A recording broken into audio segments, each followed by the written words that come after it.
В Маріуполі тим часом на всю потужність працює пропаганда. З дітей буквально штампують нацистів. Ой, вибачте, мало бути росіян, але, здається, це синоніми.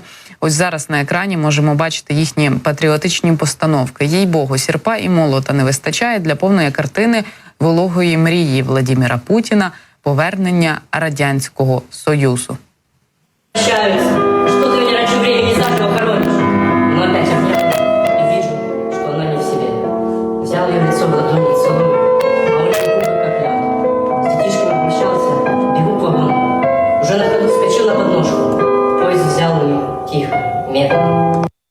Бачите, тут Росія намагається грати у довгу гру, намагається створити гру на мілітаризацію неповнолітніх і дуже-дуже молодих людей. Усе для того, аби віднадити їх від України, від українських традицій, які включають в себе мову, культуру і не тільки, і мілітаризувати їх. Тому що на Росії, зокрема на тимчасово окупованих територіях, подають всі ось ці, знаєте, речі до Дня Побєдобєсії як щось приємне, веселе і натхненне. Хоча насправді жодна війна у собі нічого доброго не несе. Але знову ж таки це питання моралі, і до нього ми з вами ще повернемося.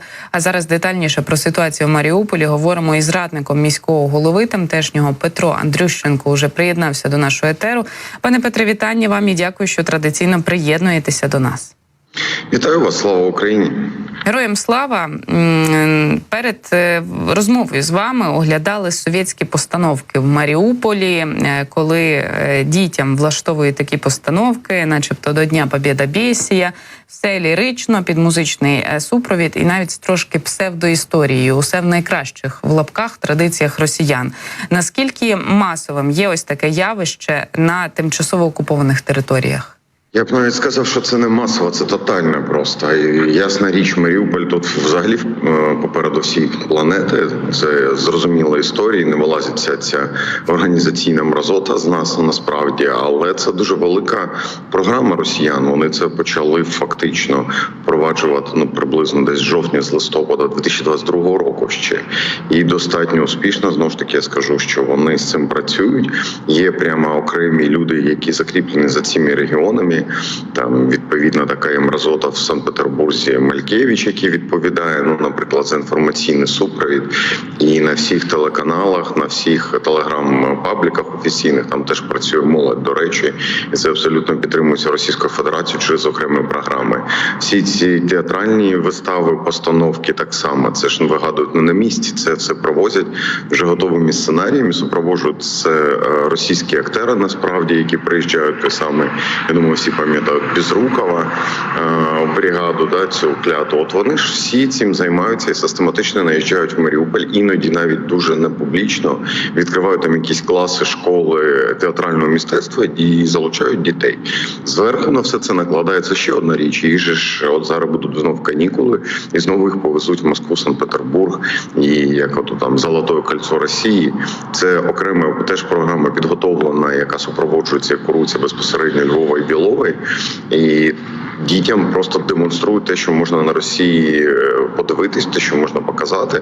Ясно, що з ідеологічним супровідом. Потім вони повертаються додому і знову під той самий клятий удар пропаганди йде. І знов ще є одна дуже цікава річ, якщо про це пішла мова. От зараз, мені здається, вже, мабуть, що розпочався, або ось має розпочатися розговор о важному в Маріуполі, який присвячений саме Дню Перемоги, так званому.